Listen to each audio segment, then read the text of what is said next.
Muy buenas tardes, muy buenas noches. Eh, Estaremos hablando en esta oportunidad acerca de una dieta coherente, ¿no es cierto?, acorde al estadio de la enfermedad renal crónica. Mi nombre es Juan Daniel Acosta, soy especialista en el área de la nefrología y la diabetología y mi experiencia clínica en el día a día justamente es en base a pacientes con trasplante de órganos sólidos en el Hospital de la Seguridad Social. Primeramente estaremos definiendo qué implica justamente la enfermedad renal crónica. Sabemos que existen distintos estadios, ¿no es cierto? Desde el estadio 1, que implica aproximadamente una disminución del aclaramiento del 90%, estadio 2, que va justamente entre un 60 y 89%, el estadio 3, que va del 30 a 59%, el estadio 4 del 15 a 29% y un estadio 5 menor al 15%. ¿Qué implica esto? Justamente es una disminución de la tasa de filtración glomerular cuando hablamos que está por debajo de 60 ml minuto metro cuadrado, o también cuando hay presencia de marcadores, ¿no es cierto?, marcadores de daño renal, sobre todo pueden ser albuminuria, puede ser proteinuria, en 2 oportunidades, ¿no es cierto?, durante 3 meses. Y afecta, por supuesto, múltiples vías metabólicas, la regulación energética, por supuesto, el catabolismo normal de las proteínas. De ahí la importancia justamente de dilucidar cuál es la condición de enfermedad renal crónica que está presentando un paciente en particular. Cuando hablamos de factores de riesgo, fíjense lo impresionante que son estos factores. La edad mayor a 60 años, la etnia, raza, sobre todo la raza hispana, la raza latina, la raza negra, aquellas mujeres que padecen síndrome ovario poliquístico, el síndrome metabólico, el tabaquismo, el alcohol, la automedicación misma, trasplante renal, la litiasis renal, una historia heredofamiliar, por ejemplo, de patología renal crónica, dietas hiperproteicas, hiperuricemia, ni que hablar de la diabetes mellitus, de la hipertensión arterial, enfermedad cardiovascular, la obesidad y por supuesto algunas enfermedades autoinmunes. Todas estas van a predisponer a llegar justamente a una proteinuria. ¿No es cierto que esa proteinuria posteriormente puede ser persistente? Y hablamos cuando la definimos mayor a 300 miligramos por gramo, ¿verdad? Generalmente es una de las complicaciones más importantes, sobre todo hacemos hincapié en esta diapositiva en la diabetes mellitus tipo 2. ¿Por qué? A diferencia de otras patologías renales. Y justamente porque la primera causa de falla renal crónica a nivel mundial y aquí en el Paraguay es justamente la diabetes mellitus. Es la primera causa de ceguera en los Estados Unidos, es la primera causa de amputación no traumática justamente y también la primera causa de por qué los pacientes renales crónicos llegan a diálisis justamente aquí y en el mundo. Esta es la historia natural entonces y la fisiopatología de la enfermedad renal crónica, ¿no es cierto? Primeramente, cuando estamos hablando sobre todo ya asociado a una nefropatía diabética, una hiperglucemia. Una glucemia, por supuesto, entre 100 a 125 miligramos por decilitro. ¿Por qué hago este hincapié entre 100 y 125? Porque ya estamos hablando de un valor anormal justamente en la glucosa. Una persona que va a hacerse un análisis de sangre y justamente arroja un resultado entre 100 y 125, ya estamos hablando de que existe justamente una intolerancia a la glucosa probablemente, o primeramente una glucosa alterada en ayunas. El término correcto sería la glucosa alterada en ayunas. Posteriormente, volvemos a hacer una segunda determinación y vuelve a salir un rango de 100 a 125, esa glucosa alterada en ayunas. Estamos obligados a solicitar, por supuesto, una prueba de tolerancia oral a la glucosa y ahí dilucidaríamos si ese paciente que está entre 100 y 125 como rango de glicemia sería normal, sería una prediabetes o sería un paciente que esté portando ya diabetes, ¿no es cierto? Y todo eso a la larga ya va reflejando justamente una lesión a nivel del riñón. Primeramente una filtración aumentada, ¿no es cierto? Elevada, una hiperfiltración.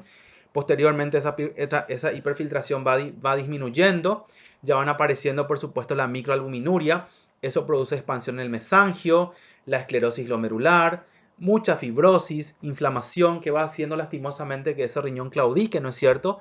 Hasta llegar por supuesto a la macroalbuminuria, es una pérdida bastante importante de albúmina y con ello justamente la disminución, ¿no es cierto?, de la tasa de filtración glomerular.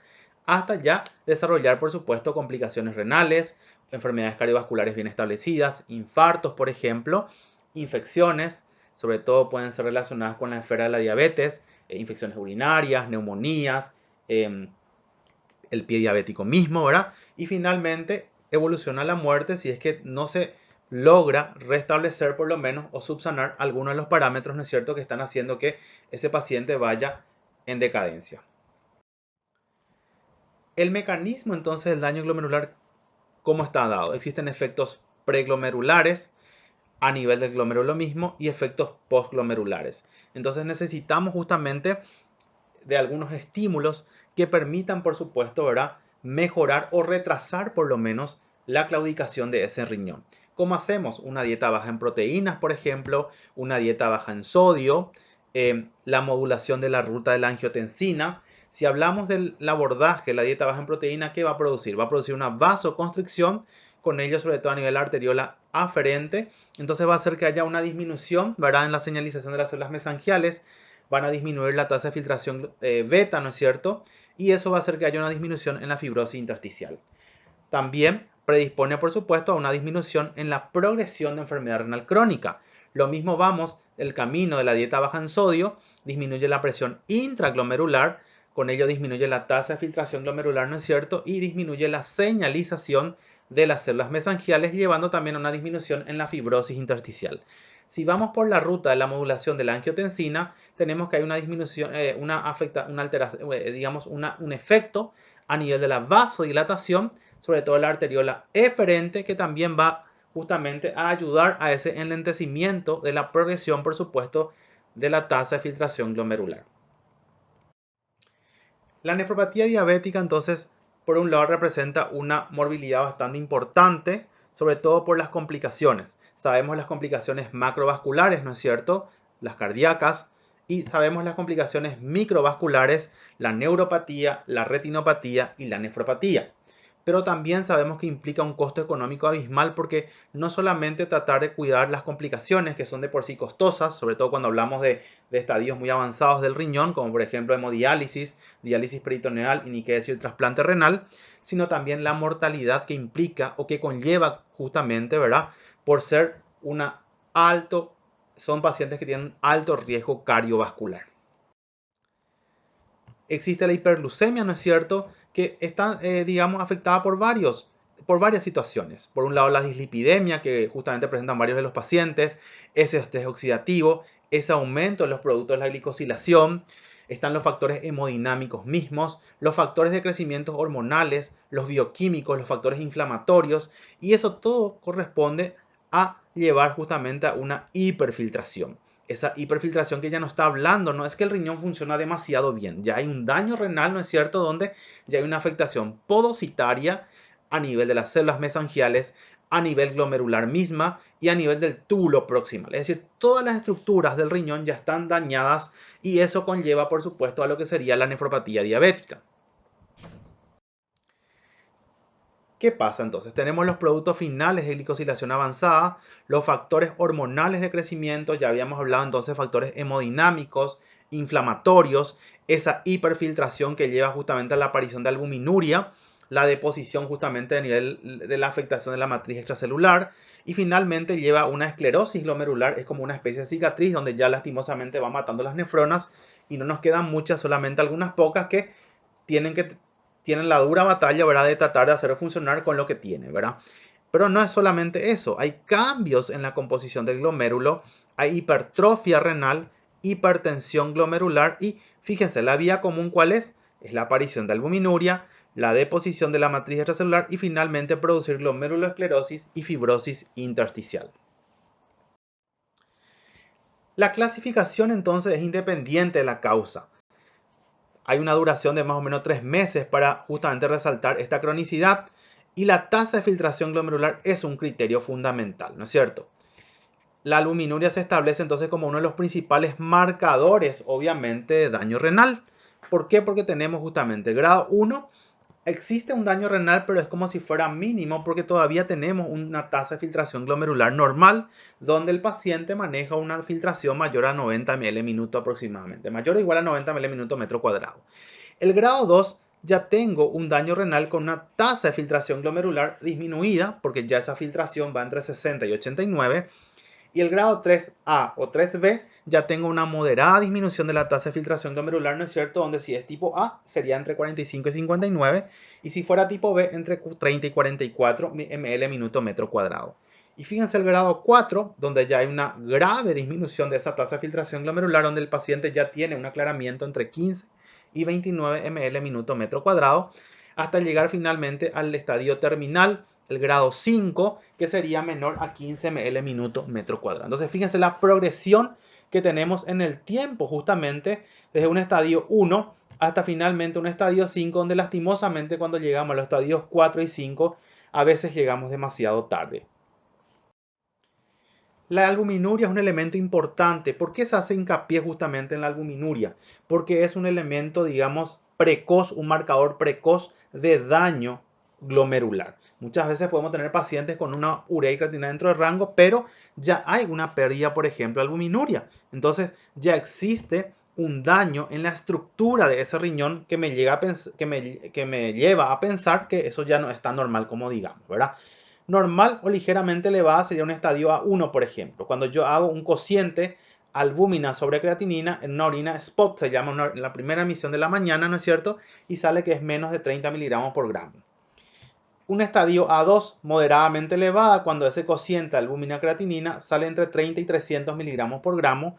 Y un estadio A3, que ya es muy elevada, cuando ese cociente es mayor o igual a 300 miligramos por gramo. Entonces fíjense que este marcador precoz es bastante interesante porque nos permite ya dilucidar dónde está encasillado el paciente y qué podemos hacer para mejorar justamente su condición. Entonces, el nivel de albúmina urinaria, desde 0 por supuesto hasta 1000 miligramos por día, fíjense donde tengo normal, ya un estadio de microalbuminuria y un estadio de nefropatía bien establecida. ¿Por qué? Porque ya está entre 300 y 1 gramo inclusive la cantidad de proteína que está perdiendo por la orina, ¿no es cierto? Estas son las tablas que también utilizamos para evaluar dónde estamos parados con los pacientes y qué es lo que podemos hacer. Y muchas veces el paciente viene asustado, ¿no es cierto? Porque encontró que comparó el valor normal que tendría que tener y resulta ser que él ya tiene 1 gramo o ya tiene 2 gramos o tiene 3 gramos y parece ser que ahí recién está asustado. Pero esto ya comenzó hace tiempo. Muchas veces el paciente ya no dimensiona la gravedad de la situación porque al no dolerle nada, al no tener ninguna manifestación clínica evidente de una falla renal, entonces lastimosamente llegan tarde también junto a nosotros y cuando mandamos a nuestras compañeras de trabajo que son las nutricionistas, ¿no es cierto? Están como rezagados, como que dicen que les falta, le dejan con hambre muchas veces, ¿verdad? Pero justamente porque falta un poco de educación, ¿no es cierto?, en todos estos aspectos relacionados, ¿verdad?, con la diabetes. Recuerden que estas son patologías multidisciplinarias. Entonces, la salud renal para todos en todas partes. ¿Qué significa? Tenemos que hablar de prevención primaria en enfermedad renal crónica. Ya tenemos que detectar factores de riesgo. ¿Cuáles, por ejemplo? La obesidad, la diabetes mellitus, la hipertensión, la poliquistosis renal, el ser monorreno, ya sea congénito o posterior, por ejemplo, a un tumor o algún otro efecto en particular, el consumo elevado de sodio, de proteínas, la hidratación inadecuada, factores genéticos que a veces no lo podemos, ¿verdad?, ya modificar, pero sí tenemos estos factores como la hipertensión o la obesidad o no ser diabético, ¿verdad? O por lo menos estirar lo más que se pueda, no llegar a hacerlo. Son factores donde tenemos que hacer hincapié. Muchas veces nosotros mismos cuando vamos a las consultas preguntamos si tiene algún factor de riesgo. ¿Usted se conoce con hipertensión? ¿Usted se conoce con diabetes? No, nada. ¿Usted toma alguna medicación? Sí, tomo Enalapril, tomo Milosartán, tomo mi metformina. Entonces, obvio que ya hay alguna patología de base, por eso que ya está tomando eso, o por lo menos está con sobrepeso. Entonces, muchas veces también uno se mira y como que pareciera ser que tiene vergüenza de decir que tiene sobrepeso, que es obeso. Y sabemos que eso es un factor de riesgo bastante importante. No tengamos miedo de decir eso porque es una realidad. La obesidad hoy por hoy es una pandemia también. No solamente el COVID es una pandemia, sino la obesidad también es una pandemia y debemos de hacer frente a ellos.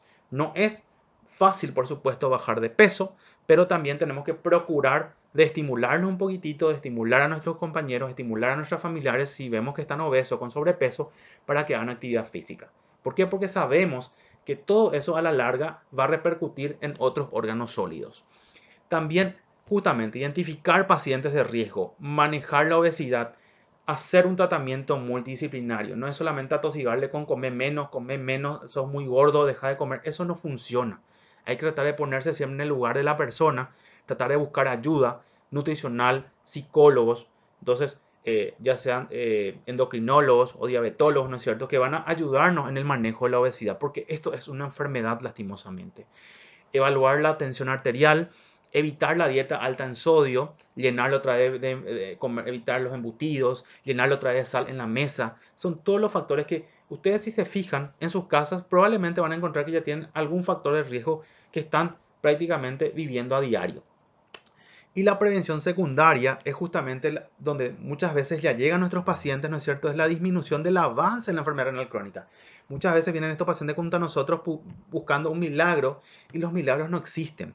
Cuando ya hay un daño estructural en el riñón, lo que podemos hacer es retrasar lo más que podamos la enfermedad renal, ¿no es cierto? Pero no lo vamos a curar. Podemos retrasar. Sin embargo, si tenemos un paciente con un sobrepeso, por ejemplo, y tomamos medidas preventivas, actividad física, mejorando el plan de alimentación, ese paciente puede, digamos, volver hacia el plano de la normalidad. ¿Y qué sería el plano de la normalidad? Controlar su presión arterial, controlar que esa glicemia esté dentro del rango normal, y hoy por hoy las nuevas guías hablan de 99 miligramos por decilitro. Aquel paciente que ya tiene 100 y bueno, no tiene una glicemia normal, por más que todavía sigan habiendo laboratorios que consideren 106 o 110 como normal. No es normal eso. Eso ya está alterado, justamente esa glicemia alterada en ayunas, en el caso que se haya respetado justamente las 8 o 12 horas de ayuno para ya controlarse, por supuesto, los valores de glicemia, siempre y cuando haya respetado también una alimentación o una cena, no haya cenado un lomito y al día siguiente quiera controlar cómo está su azúcar, ¿verdad? Y por supuesto también hay que evaluar la hipertensión arterial sistólica, la dieta, cómo está nuestro plan de alimentación, cómo está nuestro contenido proteico, cómo está el contenido de sodio, y así evitaremos, por supuesto, eventos que lastimosamente terminan haciendo que nuestros pacientes muchas veces se vuelvan dependientes. Un paciente que estaba bien neurológicamente, que caminaba, que se bañaba, lastimosamente se descontroló su enfermedad de base y hacen un accidente cerebrovascular. Entonces, ser un paciente bastante fuerte, bastante, digamos, que puede manejarse solo, entonces tenemos un paciente muy dependiente. Y la prevención terciaria, justamente ya el manejo de los síntomas urémicos. Acá ya el paciente está muy sintomático, entonces hay que evaluar dónde estoy parado con el paciente y cuál sería la mejor alternativa terapéutica. Persiste la anemia, vamos a estudiar el síndrome anémico. Persisten los síntomas urémicos, está todo el día con náuseas, con vómitos, no tolera nada, todo le cae pesado y probablemente vamos a evaluar si ya no es momento de indicar una diálisis.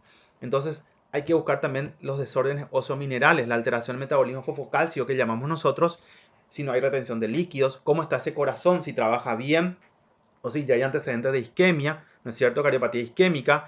¿Cuál es el riesgo de mortalidad que tiene ese paciente? Que por supuesto, al ser un paciente con un problema renal crónico, la mortalidad se duplica o se triplica inclusive. Y si no tiene una desnutrición calórico-proteica, porque eso también es importante. Muchos de nuestros pacientes están muy malnutridos, el término que me gusta usar, ¿verdad? ¿Por qué? Porque no sabemos realmente en qué condiciones está hasta que vaya con el especialista en nutrición y nos dilucide, ¿verdad? Cuál es el grado de malnutrición, ya sea desnutrición o una nutrición excesiva, ¿no es cierto?, que haya que retocar para mejorar su calidad de vida. Entonces, todos estos factores llevan a la hiperfiltración, por otro lado, a la aparición y el empeoramiento de la albuminuria, disminución de la tasa de filtración glomerular, la aparición y el empeoramiento, ¿no es cierto?, de la uremia. ¿Y qué hacemos? Un manejo conservador. Trasplante renal es la mejor opción para estos pacientes. Terapia de diálisis, podría ser por ejemplo diálisis peritoneal o hemodiálisis, y cuidados paliativos cuando tenemos una sobrevida aproximadamente de 6 meses y vamos velando que no tenga náuseas, que pueda comer, o sea, cuidando justamente lo que implica cuidados paliativos, ¿verdad? Tratar de que tenga una buena calidad de vida en este tiempo, ¿verdad? Que está justamente padeciendo y que son muy pocos meses, ¿verdad? De padecimiento, 6 meses aproximadamente, ¿verdad? De sobrevida sobre todo. Entonces la prevención en la enfermedad renal crónica o en estadios tempranos. ¿Qué puedo hacer? Y como les decía, tratar de hacer hincapié en esos factores de riesgo, buscar como policía los factores de riesgo. La obesidad, la diabetes, la hipertensión, la poliquistosis renal, el monorreno, el consumo elevado de sodio y proteínas, la hidratación inadecuada. Sabemos que hay que ingerir bastante cantidad de agua. Muchos pacientes ni siquiera ingieren 2 vasos de agua. Muchos vienen y dicen en el consultorio: sí, yo tomo agua, doctor. ¿Y cuánto tomas? Y un vaso. Un vaso no es nada, es 125 a 250 ml máximo, donde realmente necesitamos consumir mínimamente 2,5 litros de agua al día. Cuanto más agua tomemos, mejor, por supuesto, ¿verdad? Entonces, también tenemos que evaluar eso porque, como le digo a los pacientes, el único medicamento, digamos que no es tan costoso, es el agua. Porque si uno compara a estos pacientes en consultorio, fácilmente están gastando 1 millón mensual solamente en medicación. Todavía no hicimos absolutamente nada. Entonces, representa un costo abismal para la economía de nuestros pacientes y ni qué decir para la salud pública. Y identificar a pacientes en riesgo, tratar de hacer un tratamiento multidisciplinario justamente. La nutricionista, el diabetólogo, el endocrinólogo, el médico de atención primaria, el psicólogo. Aquí tenemos mucho, necesitamos también del psicólogo que esté mano a mano peleando con nosotros contra esta patología porque muchas veces cuesta aceptar la enfermedad. Nuestros pacientes mismos entran en negación. No, a mí no me pasa eso. No voy a repetir el laboratorio. No, yo no cumplí con el plan de alimentación. Yo quería probar nomás cómo estaban mis resultados. O sea, todo eso nos habla, ¿verdad?, de una negación bastante importante, ¿no es cierto?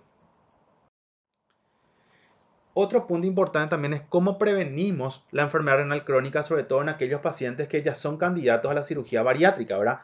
Entonces, existen fenómenos precipitantes, por ejemplo, la grasa visceral.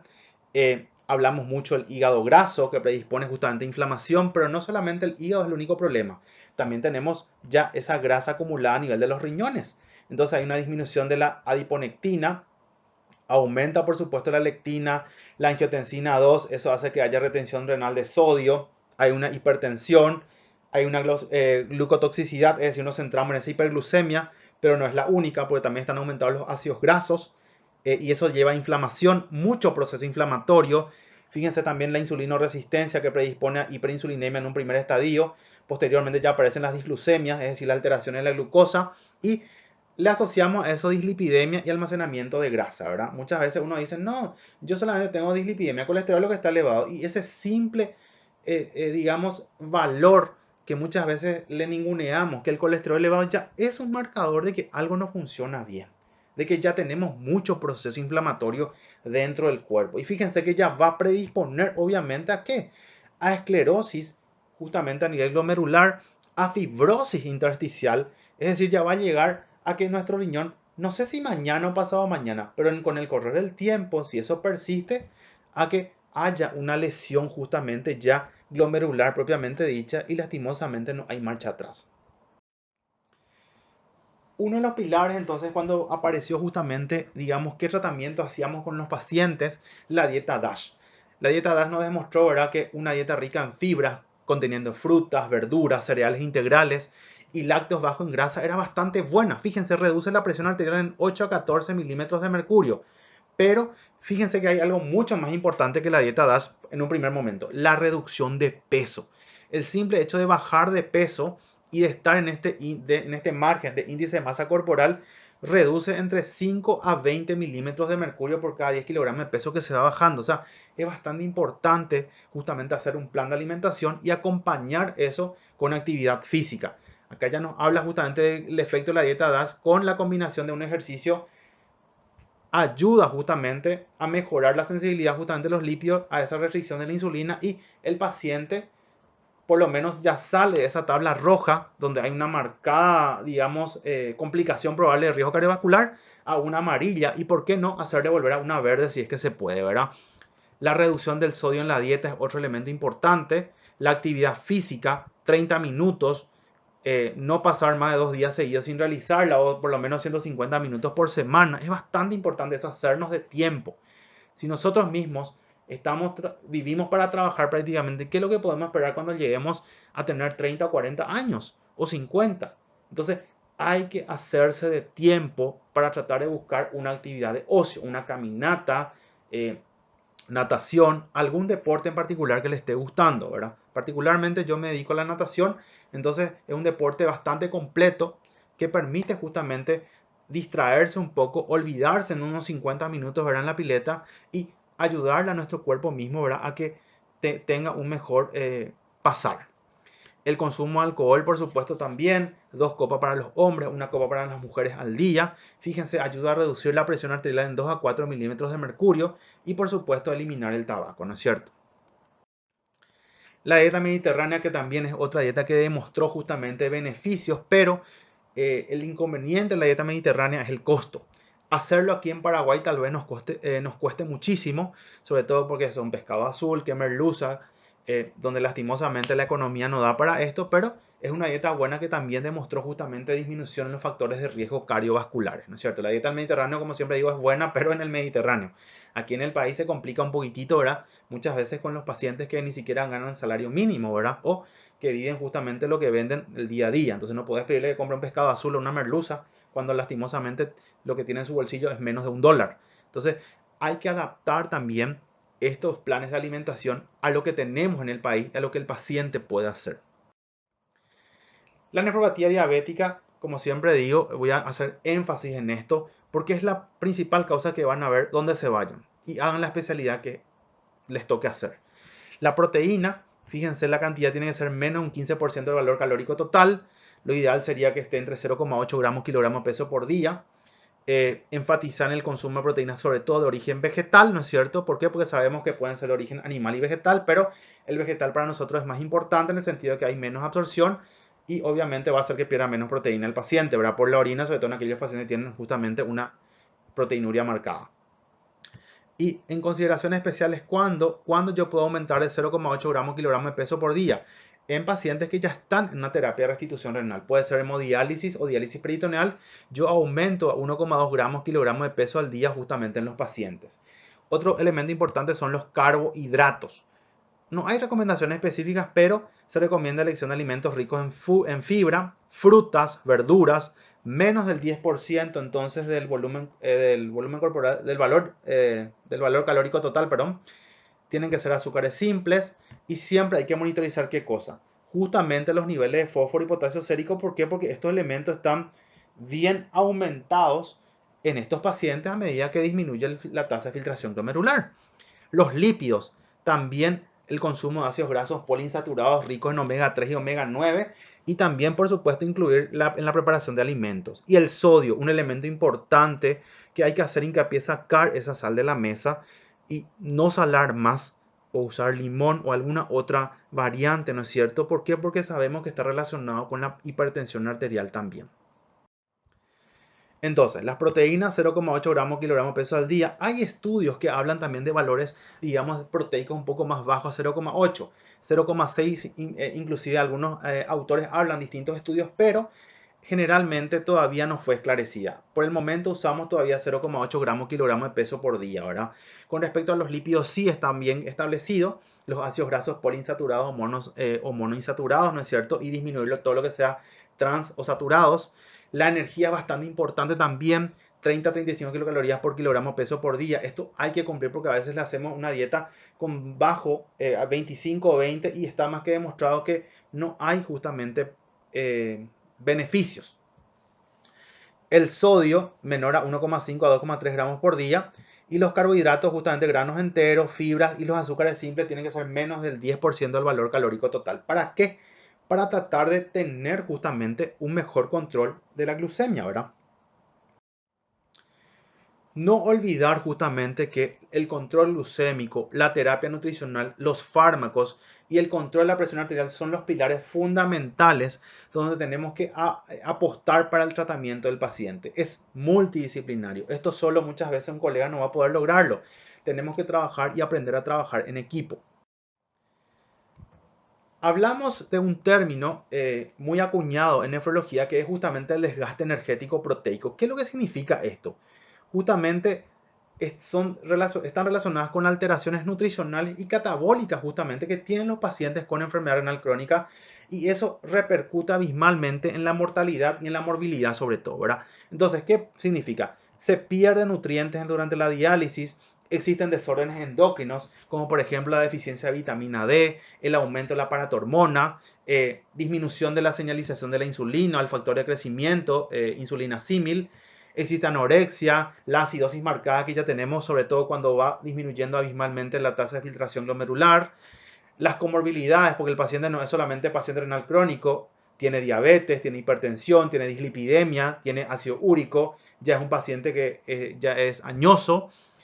Aumenta, por supuesto, la producción de citoquinas inflamatorias, ya tiene un exceso de líquido, está siempre dematizado, podría estar en anasarca, siempre yo lo comparo con estos neumáticos tipo el muñequito Michelin, donde está todo dematizado probablemente.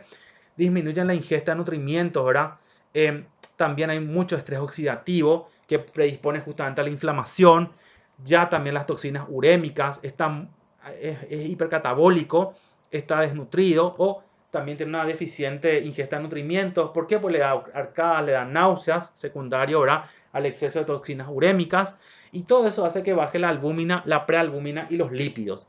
Y por supuesto también la PCR reactiva, pero eso es un falso valor de que estamos bien. Cuando yo tengo un paciente que tiene una albúmina baja, ese no está bien. No puede ser un paciente, digamos, que goce de buena salud con albúmina baja. Algo está ocurriendo.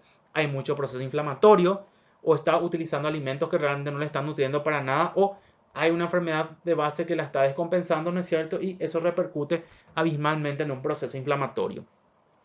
Ese descenso de peso muchas veces el paciente dice, estoy bajando de peso. Entonces, ¿dónde vemos eso? En las descompensaciones, sobre todo en los pacientes con diabetes. Muchas veces nos llega, qué delgado que estás. Estás haciendo dieta y uno, mira, no estoy haciendo dieta. ¿Y qué estás haciendo? Y no, nada, tengo más mucha sed.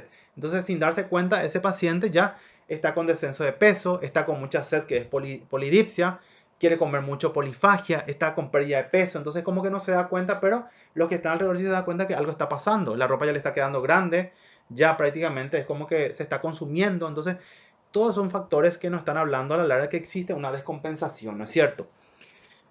También aumenta la mortalidad. ¿Por qué? Pues son pacientes que cada rato van a urgencias, cada rato van a hospitalizarse por alguna descompensación de la enfermedad de base y eso lastimosamente repercute en la calidad de vida, ¿verdad? Y ni qué decir la enfermedad cardiovascular y la calcificación, por supuesto, de los vasos. Son ya canteras prácticamente los vasos. ¿Por qué? Porque están todos ateroscleróticos, ¿no es cierto? Y la circulación tampoco es buena. Por eso es que ellos hacen muchos infartos y demás.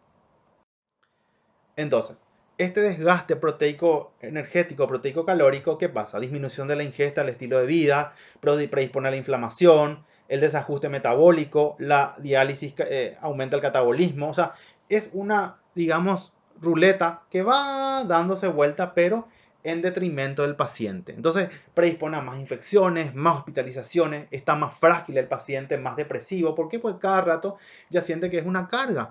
Va a internarse cada rato, los familiares ya se despacientan por él, piensan que se hacen, porque todo esto nosotros vemos a lo largo con nuestros pacientes en diálisis. Te van a decir, son unos familiares que son unos desalmados. Y lastimosamente la enfermedad renal crónica es una enfermedad desgastante. Desgasta al paciente y desgasta a los familiares. ¿Por qué? Porque es algo de nunca acabar. Son pacientes que lastimosamente los que están en diálisis van 3 veces por semana en el mismo hora, pero en el mismo horario, en el mismo día, ¿no es cierto? ¿Y qué pasa si se descompensa? Van a urgencias. Y ir a las urgencias hoy por hoy, en plena pandemia, es todo un protocolo, ¿no es cierto? Sobre todo si no es COVID, ¿verdad? Entonces es muy difícil y ya los pacientes te miran mal, los familiares ya quieren, lo único que quieren es aniquilarte. Entonces es una rueda donde lastimosamente el paciente termina, ¿verdad?, más depresivo de lo que ya estaba y la mortalidad es algo que ocurre. Nuevamente aquí vemos justamente en los estadios, donde ya digamos un estadio 5, ya hay un detrimento brutal en lo que sería el apetito. Y por supuesto que todas las hormonas están para cualquier lado y el proceso inflamatorio obviamente es lo que perpetúa. Y fíjense, la anorexia ya aparece casi en un 75%, junto con el desgaste proteico energético, ¿verdad? Ya en un estadio 5. El por qué nuestros pacientes no quieren comer, no tienen apetito, ni siquiera apetito selectivo, no quieren luego comer. Otro elemento importante que tenemos justamente son las dietas bajas en proteínas o las muy bajas en proteínas y la dieta basada en plantas. Entonces este es un estudio que demostró cuál es la prevalencia normal, o sea, la prevalencia realmente de pacientes o de parámetros de los pacientes que están en prediálisis, porque querían saber si era el resultado de la uremia, es decir, la toxina urémica, o era un resultado de la comida que ellos tenían, ¿verdad? Y en unos pacientes, ¿qué se hizo? Se comparó justamente dándole la dieta ajustando a 25 kilocalorías por kilogramo y en otros pacientes se comparó dándole o ajustando justamente el contenido proteico de 0,75 gramos kilogramos día. Entonces, ¿qué es lo que se encontró? Que aquellos pacientes que tenían justamente un ajuste proteico de 0,8 gramos kilogramos les iba mejor. ¿Por qué? Porque a este paciente que se le llevó a una kilocaloría 25, lastimosamente no ayudó. ¿Por qué? Porque sabemos que el aporte calórico debe de ser entre 30 y 35 muchas veces, ¿no es cierto? 30 por lo menos. Entonces, esa es digamos, lo que compararon ellos. Y a la larga, entonces, ¿quiénes tenían mejor, digamos, pronóstico? Aquellos pacientes que tenían un buen aporte calórico de 30, ¿no es cierto? Y una cantidad proteica de 0,8 gramos kilogramos generalmente. Entonces aquí nos muestra también las dietas bajas en proteínas, ¿no es cierto? En aquellos pacientes que tienen falla renal crónica. Y fíjense, las dietas, digamos, con una dosis estándar que es 0,6 normalmente gramos kilogramos día, ¿no es cierto? Y las muy bajas en proteínas que llegan a 0,3 gramos kilogramos día. Es cierto, las muy bajas en proteínas tuvieron, por supuesto, mayor sobrevida, pero no porque hayan bajado mucho las proteínas a 0,3 gramos kilogramo día. Acá se complementó o se suplementó con análogos, con cetoanálogos que vamos a ver enseguida. Este fue el estudio que comparó entonces justamente cuánto el porcentaje de azodemia que hay en estos pacientes, el porcentaje de calcio, de fosfato, de PTH, y encontraron realmente que aquellos pacientes que tenían una dieta muy baja en proteínas les iba mejor.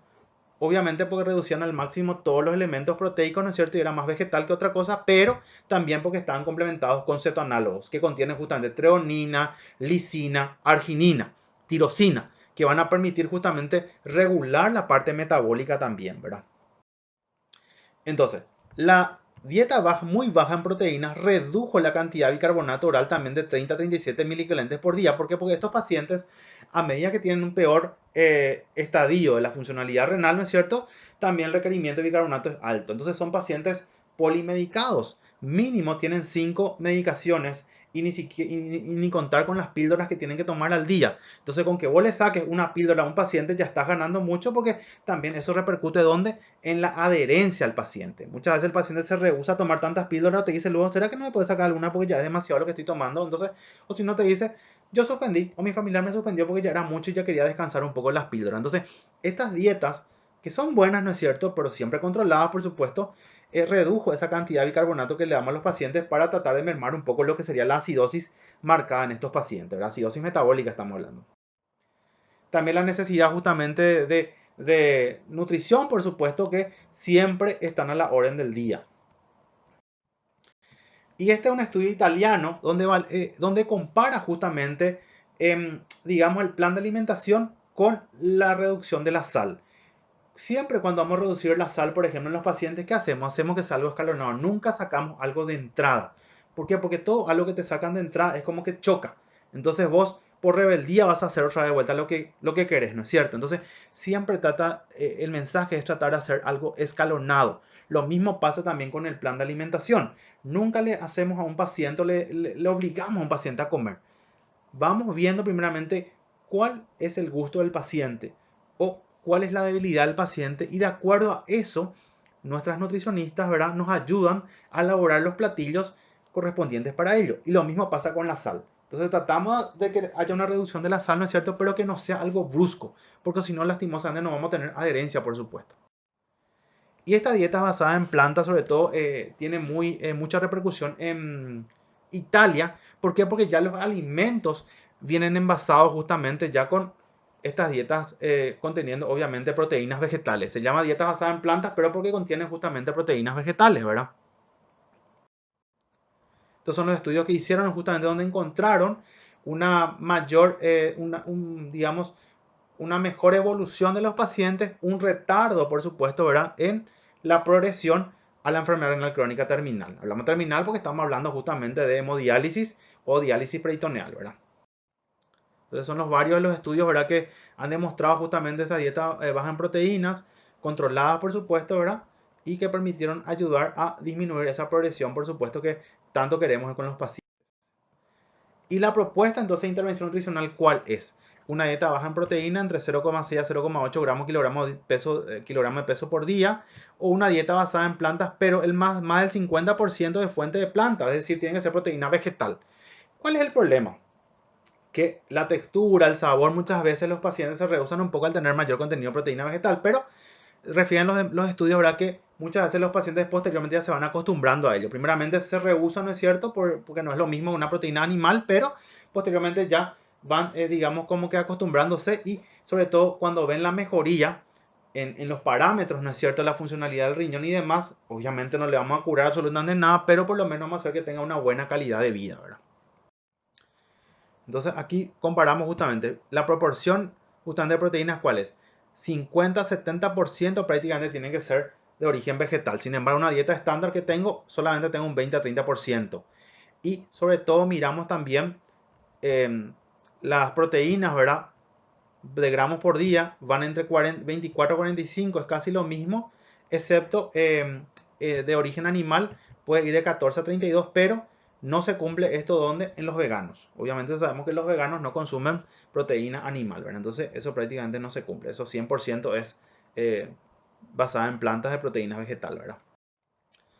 Y estas dosis de dietas bajas en proteínas, perdón, habla entonces de una dieta de proteínas convencional que es de 0,55 a 0,60 gramos kilogramos día de proteína mezclada, ¿verdad? Eh, Pasa que en Italia es muy popular, ¿por qué? Porque ya ahí se le reparte a los pacientes renales crónicos este plan de alimentación. Entonces es fácil de hacer, pero si nosotros acá nos ponemos a pensar aquí para Paraguay, no tenemos forma de repartirle esto. Apenas luego se le ofrece a la salud pública los esquemas de diálisis y demás, y muchas veces ya se dificulta la parte alimentaria. Entonces, y si el paciente tiene que volver a comprar otra de vuelta, entonces se dificulta un poco más, ¿no es cierto? Sin embargo, la dieta baja en proteínas veganas, fíjense, 0,6 a 0,8 gramos kilo peso, pero de proteína vegetal también es una buena opción. O la dieta vegana suplementada con restricción moderada, donde se da justamente aminoácidos esenciales o cetoanálogos, o también las muy bajas en proteínas, pero también se suplementan en 0,28 a 0,43 gramos kilogramos, ¿no es cierto?, de peso, solo con proteínas vegetal, ¿verdad? Y las soluciones a medida. ¿Qué significa eso? Tipo a la carta. 0,0 a 0,8, pero de acuerdo a lo que al paciente le gusta. Porque pues acá nuestra prioridad tiene que ser el paciente también, no lo que a mí me gusta. Hay que evaluar lo que al paciente le gusta y sobre todo lo que el paciente puede comprar. Porque si no puede comprar tampoco no podemos estar obligándole, ¿verdad? La terapia médico-nutricional entonces tiene que ser una dieta basada en proteína vegetal, entonces aumenta la fermentación de la proteolítica, una dieta alta en proteína también. Entonces cuando pasamos a una dieta basada en plantas, ¿qué ocurre? Justamente tengo más fibra, menos fosfatos, más vitaminas, más antioxidantes, menos sodio, disminución del nitrógeno ureico, menos grasa saturada y menos carga ácida. Entonces hace que el paciente tenga una mejor calidad de vida, un mejor control de la enfermedad renal crónica y los síntomas sean cada vez menos. ¿Por qué? Porque hay menos náuseas, menos toxinas urémicas, menos vómitos, el paciente se siente más animado, ya camina, ya se siente a gusto cuando viene al consultorio, etc. Y el mecanismo de acción entonces de un cetoanálogo, que es lo que agregamos cuando tenemos una dieta muy baja en proteínas, es justamente la generación neta de la urea. Se reduce esto, ¿verdad? Pues sabemos que es un elemento que predispone a la toxina urémica. Pero le agregamos esto, lisina y treonina, tirosina, por supuesto, ¿verdad? Y leucina. ¿Le damos a todos los pacientes? Y no. Lo ideal es darle a pacientes que están en etapa 3B, en etapa 4, en etapa 5, pero que no estén en diálisis, en etapa 5 pero con diálisis incremental, vamos a hablar enseguida de qué es la diálisis incremental, o en trasplantados renales, pero que estén en una etapa 3B a 5 sin diálisis. ¿Qué quiere decir eso? Que estén con una son trasplantados, ¿no es cierto? Pero que tengan una disfunción crónica del injerto. Es decir, ese injerto lastimosamente también está ya con alteración, con un desgaste y bueno, lastimosamente ya probablemente habrá que replantear en algún momento un segundo trasplante, etcétera, ¿verdad? Pero lo que sí está demostrado es cuando contraindicamos, cuando no usamos este tipo de dietas. En pacientes que porten diabetes y estén descompensados, en pacientes que tengan proteinuria, pero más de 2 gramos, podemos tolerar hasta 2 gramos todavía, pero si es más de 2 gramos no nos conviene, tenemos que ajustar primeramente ciertos parámetros. Aquellos que no tengan falta de herencia, ¿verdad? Obviamente, y aquellos que tienen una albúmina por debajo a 3,5 gramos por decilitro. Entonces, en esos pacientes no es recomendable, está contraindicado la utilización de cetoanálogos. ¿Cuáles son los objetivos del tratamiento? Enlentecer la progresión de la enfermedad renal crónica, el tratamiento conservador, la confección de un acceso para diálisis, sobre todo la fístula arteriovenosa que vemos aquí en la imagen, ¿verdad? Esto que ven aquí es la diálisis peritoneal y preparar sobre todo para un trasplante renal. En lo posible, ¿verdad? Donante vivo o donante cadavérico. Cualquiera de las dos son buenas opciones, ¿verdad? Dependiendo de cuál sea la causa, por supuesto, y que tengamos con los pacientes y los familiares. ¿Cuál es el beneficio? ¿Por qué se hace hincapié ahora en el uso de cetoanálogo? Porque hay que saber, en el país no lo tenemos, pero no por eso tenemos que desconocer, ¿verdad? Punto 1, recicla nitrógeno. Incorporación directa al nitrógeno antes de formar la urea. Entonces eso hace que disminuyan los productos de desechos nitrogenados. El paciente tiene menos toxinas urémicas. ¿Y cómo hacemos eso? Monitorizando, obviamente, en sangre el boom, el nitrógeno ureico, ¿verdad? Y la urea, por supuesto, ¿verdad? Mejora el estado nutricional, aportando aminoácidos esenciales, activan enzimas síntesis de proteínas, reducen la actividad catabólica, ¿no es cierto? Y también hacemos monitoreo de parámetros del estado nutricional, por supuesto, ¿verdad? También mejoran las complicaciones metabólicas, ¿verdad? Sobre todo reduciendo la carga ácida, es decir, la acidosis y el efecto alcalino, disminuye la concentración de iones hidrógeno. Si yo tengo muchos iones hidrógeno, ¿qué voy a tener? Mucha acidosis, un pH bastante bajo, ¿verdad? También disminuyen los fosfatos y los iones inorgánicos. Y por supuesto, los ceto e hidroxiácidos no inducen, por supuesto, hiperfiltración, ¿verdad? Entonces, disminuyen la acidosis metabólica, las alteraciones del metabolismo óseo y la hiperfiltración renal. ¿Y qué implica eso? Monitoreo, por supuesto, el parámetro. Tengo que monitorizar calcio, la paratormona o la PTH intacta, el fósforo, el potasio, el bicarbonato y, por supuesto, ¿verdad? La proteinuria, ¿verdad? Las evidencias entonces que tengo con estos suplementos. Primeramente, la restricción de proteínas más suplementación con cetoanálogo, ¿qué logró? Logró preservar la velocidad de filtración glomerular, mejoró la proteinuria, la presión arterial, la alteración del metabolismo óseo, manteniendo un adecuado estado nutricional. Es decir, es efectiva para disminuir entonces la tasa de filtración glomerular, ¿verdad? O sea, para enlentecer por lo menos. Otra evidencia que tengo, sobre todo en pacientes con estadio 3 y 5 de enfermedad renal crónica, en este estudio, demostró, ¿verdad? También en Italia, ¿verdad? Obviamente, la restricción de proteínas suplementadas con cetoanálogos redujo esa acumulación de productos nitrogenados y mejoró la sensibilidad a la insulina, ¿verdad? O sea, demuestra que tiene buena repercusión, sobre todo en el enlentecimiento de la tasa de filtración glomerular, pero, por supuesto, no se aplica a todos los pacientes. Otra evidencia donde la seguridad del cumplimiento de una dieta baja en proteínas no fue inferior a una dieta proteica normal, ¿verdad? No hubo diferencia, por ejemplo, en tasa de desnutrición o pérdida de energía proteica, y es una opción potencial para pacientes también que tengan enfermedad renal crónica, que deseen evitar o aplazar el inicio de la diálisis y enlentecer o ralentizar, ¿verdad?, la progresión de la enfermedad renal crónica. También en pacientes de un estadio 4 y 5 pueden adaptar eficientemente el metabolismo de la proteína de dieta con bajo contenido, ¿verdad? No muy bajo, bajo contenido, que es 0,5 a 0,6 o muy bajo, pero con ayuda de cetoanálogos. La importancia de todo esto, la intervención nutricional. Tenemos que evaluar cuáles son los antecedentes de esa función renal, qué está pasando, es familiar diabético, hipertenso, dislipidémico, etc. Tratar de monitorizar y tratamiento, por supuesto, de optimizar eso, evaluar qué parámetros bioquímicos antropométricos tiene el paciente y qué es lo que está ingiriendo realmente, ¿verdad? ¿Por qué? Porque sobre todo en estadios 1 y 5 diálisis, ¿verdad? Necesitamos que el nutricionista esté mano a mano con el médico, con el personal de enfermería, porque esto es un tratamiento multidisciplinario. Acá nadie es más que uno u otro. Toditos están en la misma hilera y todos tienen importancia en el tratamiento y en el manejo de estos pacientes. La enfermedad renal crónica estadio 3 y 5 o post-trasplante se realiza para evaluar efectividad también de la terapia nutricional. Esto es una opinión, o sea, una opinión de expertos, pero justamente hay que evaluar paciente por paciente y preguntarle a los expertos en el tema qué es lo que opinan si es que no hay un consenso a nivel mundial. Importante evaluar qué medicamentos usa el paciente, porque tengo que evaluar qué medicamentos pueden aumentar el fósforo, qué medicamentos pueden aumentar el potasio, qué medicamentos pueden deshidratarle al paciente, etcétera, ¿verdad? Eso es importante. Y esto es lo ideal, ¿verdad? En un paciente tiene una creatinina de 0,7 a 1,2, una urea entre 12,8 y 42,8. Claro que esto depende de cada laboratorio en particular, pero hablando mal y pronto, esto es lo que realmente el paciente tendría que lograr.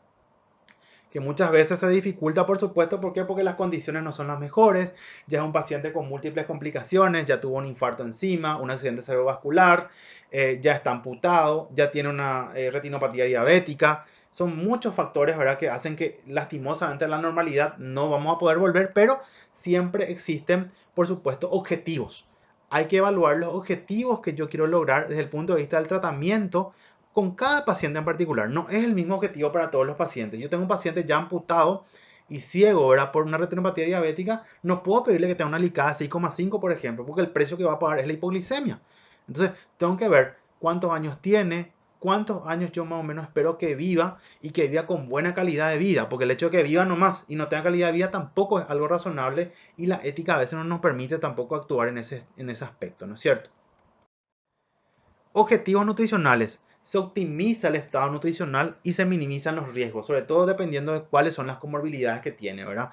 Eh, lo ideal es disminuir la acumulación de toxina urémica, contrarrestar las alteraciones metabólicas y nutricionales, prevenir, por ejemplo, el hiperparathyroidismo secundario, retardar la progresión del daño renal y disminuir la mortalidad cardiovascular.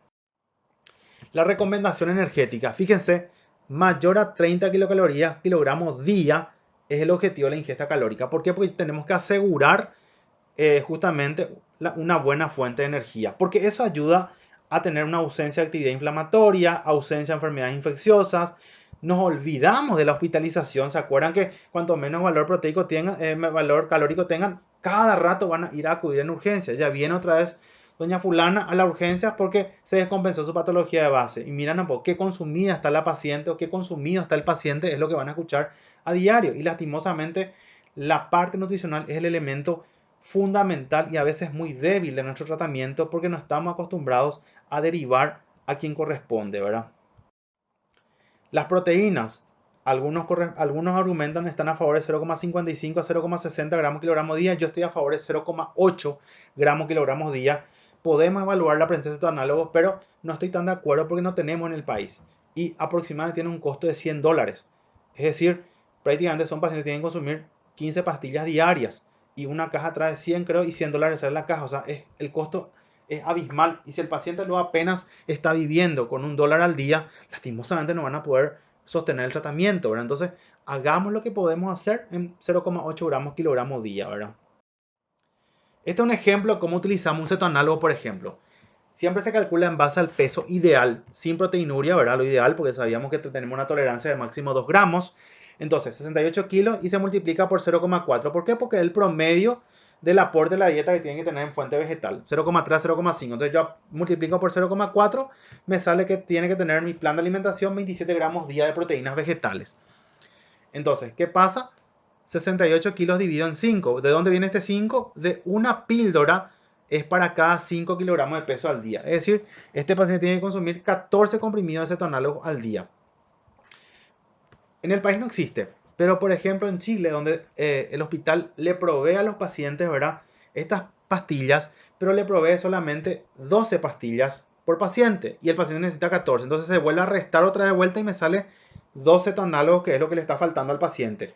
Eso multiplico por el valor que tiene cada cetoanálogo, que es 2,25 en cuanto a proteínas, ¿no es cierto?, a gramos, ¿no es cierto? Y me sale que 4,5 gramos de producto de alto valor biológico es lo que necesita, ¿verdad? ¿Qué significa eso? Que como ya el hospital me da 12 cetoanálogos por paciente, para complementar los 14 necesito agregarle a mi dieta 5 gramos de producto, ¿verdad?, o de proteínas de alto valor biológico por día. Y ahí podía justamente, digamos, equiparar lo que él está necesitando. Esto tiene un alto costo a nivel de salud pública y para el paciente, si es que no le puede proveer salud pública o la seguridad social. De hecho, que no proveen luego. Entonces, pero ustedes tienen la obligación de conocer, por supuesto, no porque no haya en el país, vamos a fingir demencia. Siempre hay que saber lo último que hay en el mundo, explicarle al paciente muchas veces, ¿verdad? Y hay algunos pacientes que pueden conseguir y otros lastimosamente que no, ¿verdad? La proteína vegetal, ¿por qué es importante una dieta vegetariana? Es menos fermentable, tiene un alto contenido en fibra, genera menos ácido, menor producción, exposición y absorción de toxinas urémicas, ¿verdad? La acidosis metabólica, ¿por qué se da? Por una sobreproducción de glucocorticoides. ¿Y eso qué hace? Desgaste muscular. El paciente está cansado, está emaciado, no tiene músculo, está atrofiado. Entonces todo eso hace que haya una progresión de la enfermedad renal crónica más rápida y un aumento, por supuesto, del riesgo global de muerte. Entonces aquí nuevamente la diálisis incremental son ajustar en el tiempo. Pacientes, por ejemplo, que tienen buen ritmo diurético todavía, pero que necesitan pequeños toques de diálisis. Se hacen una vez a la semana, 2 veces a la semana y se va incrementando eso, ¿verdad? No se aplica a todos los pacientes, pero tiene que tener un plan de alimentación en base a un aporte calórico de 30 a 35 kilocalorías kilogramo día. En los días no diálisis debe de tener 0,3 gramos kilogramo día más cetoanálogos, y en los días de diálisis es 0,8 a 1,2 gramos kilogramo día con el 60% de producto de alto valor biológico, ¿verdad? O sea, no es tampoco muy fácil dejar el mayor paciente se dialice. La parte nutricional es bastante importante. Las recomendaciones en cuanto a hidratos de carbono y lípidos, 50-60% del valor calórico total, y en el caso de los lípidos, 30-40% del valor calórico total. La suplementación también. Muchas veces vienen y nos dicen para suplementar, y se puede suplementar, por supuesto. ¿Verdad? Cuando obviamente evaluamos y el paciente requiere, tiene baja en proteínas o no proteicos, tiene bajo en potasio y fósforo, ¿verdad? Y se adapta según a la ingesta del paciente a los exámenes bioquímicos, por supuesto. Los micronutrientes, complejo B, calcio, hierro, vitamina A, E, C y K, ácido fólico, zinc. Esto es importante, menos de 4 gramos por día, por supuesto, la recomendación de sodio. La recomendación de líquidos es bastante importante. Fíjense, en etapa 3 y 4 se limita esto a 1,5 litros por día para evitar justamente hiponatremia. Pero ¿cuál es el problema con nuestros pacientes? Muchas veces están sobrecargados, y ¿cuál es qué es lo que queremos hacer? Cortarle su hidratación. Y está bien, pero dale algo que tome por vía oral, porque si no lo que estamos haciendo es, él no está así porque tiene mucho exceso de líquido. El sodio es el que nos está causando problemas. Entonces, muchas veces tenemos a decir, va a hacer restricción hídrica a este paciente. Y está ahí deshidratado el paciente, por más que esté todo en tercer espacio. Eliminemos la fuente posible de sodio, pero démosle de tomar un poco de agua porque el paciente necesita hidratarse. La hipercalemia también es importante, sobre todo esto está relacionado con la alimentación, ¿no es cierto? Y evaluar, como dice acá, semáforo. ¿Qué es lo que significa este semáforo? Evaluar los alimentos ricos, por supuesto, en potasio. Y muchas veces cuando un alimento no es tan rico en potasio, entonces no hace falta hervir 2 veces hablando mal y pronto. Se ajusta nada más al plan de alimentación. El fósforo es otro elemento importante, sobre todo estos que encontramos en alimentos procesados. Muchas de nuestros pacientes van a encontrar que están consumiendo Coca-Cola Light, productos dietéticos o generantes Light, pero tienen alto contenido en fósforo por el excipiente. Entonces todo eso hace que haya una mayor repercusión a nivel del riesgo cardiovascular. Y hablamos también de dieta antiinflamatoria, contenidos en cúrcuma, en polifenoles. Polifenoles, por ejemplo, pueden ser el té verde, ¿no es cierto? También las almendras, vitaminas, ¿verdad? Y minerales. Entonces, decir, para tratar de ayudarle al paciente también a que disminuya ese proceso inflamatorio que de por sí lo está bastante aumentado en estos pacientes en particular. También aquí vemos los valores justamente de fósforo y potasio en los alimentos. Carne y huevo tienen un alto valor justamente en fósforo y en potasio. Nuevamente, integral tiene que ser el manejo nutricional. El nefrólogo, la enfermera, el psicólogo y el asistente social. Esto no puede ser manejado por una sola persona. Es en conjunto. Y eso hay que meterse en el chip de los colegas. Queremos hacer todo de una vez y no se puede. Hay que trabajarlas en conjunto. O si no, no vamos a lograr beneficios con el paciente. La educación y la adherencia, por supuesto, ¿verdad? La ingesta de cetoanálogo tiene que dar un especialista, obviamente, no moler, masticar ni partir. Se reinicia con dosis progresiva hasta nuevamente la recomendada. Y así, por ejemplo, podría ser un elemento, como les digo, no hay en el país, pero no por eso ustedes tienen que desconocer, ¿verdad? En el desayuno se dan 3 cetoanálogos, en el almuerzo otros 3, en la colación, que sería a las 11 más o menos, otros 3, y en la cena nuevamente 3. Fíjense, prácticamente 12 pastillas que tiene que tomar el paciente. Entonces, ayuda obviamente, pero esto aumenta abismalmente nuestro costo, ¿verdad?, de tratamiento. Y las porciones siempre también comparar. Una taza de té, uno le pregunta cuánto toma de vino y toma una copa, te dicen, y a veces su copa era de 1 litro o su copa era de 750 ml, donde lastimosamente estamos sobrepasados ya con la cantidad, ¿verdad? Entonces, informar que una taza de té tiene que ser 200 ml, un vaso de 200 ml y una cuchara sopera que tiene que ser 10 ml aproximadamente. Los nutrientes, no olvidar que tenemos que tener proteínas, lípidos y grasas, hidratos de carbono, por supuesto, porque pues tiene que ser una dieta obviamente acorde a lo que necesita nuestro paciente. También bajar el contenido de potasio, fósforo y otros alimentos, ¿verdad? Y las guías en el Kadoki, ¿qué dicen? Con respecto a las proteínas, entonces, entre 0,55 a 0,60 gramos kilogramo peso por día, ¿verdad? Pero dependiendo del estadio, vamos a ir evaluando. Cuando está en diálisis, eso aumenta abismalmente porque el catabolismo es mucho mayor. Pero la cantidad energética tiene que ser entre 25 y 35 kilocalorías kilogramo por día justamente. Cuando suplementamos, cuando no se cumplen los requerimientos, entonces tenemos que darle un plus a ese paciente para poder ayudarle, obviamente, a suplementar. Y generalmente manejar justamente la carga ácida, el mantenimiento del bicarbonato, el calcio, el sodio, potasio, fósforo. Y también tenemos otros micronutrientes, ¿verdad? Ácido fólico, vitamina C, vitamina K, vitamina A y D y la vitamina D. Entonces, ¿qué tenemos como conclusión? Necesitamos un trabajo, un equipo multidisciplinario, ¿verdad? Hay que conocer la fisiopatología, hay que evaluar la importancia, hasta dónde yo quiero llegar la intervención médica nutricional para retrasar lo más que pueda el filtrado glomerular. Y el rol del nutricionista o el nutriólogo renal también es fundamental, pero también es fundamental el psicólogo, el asistente social, el personal de enfermería. Todos son importantes a la hora de tratar y ayudar al paciente. La restricción de proteínas puede conducir a una disminución de la presión intraglomerular, hiperfiltración, contrarresta justamente los trastornos metabólicos y algo importante, educación y comunicación continua. Necesitamos educar a los pacientes, una, dos, tres.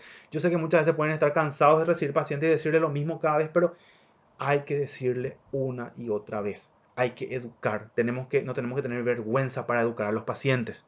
Porque recordemos que nosotros el día de mañana podemos ser justamente uno de esos pacientes. Bueno, muchísimas gracias. Espero que la charla les haya ayudado bastante. Cualquier duda o sugerencia no duden en contactarme sin ningún inconveniente. Muchas gracias.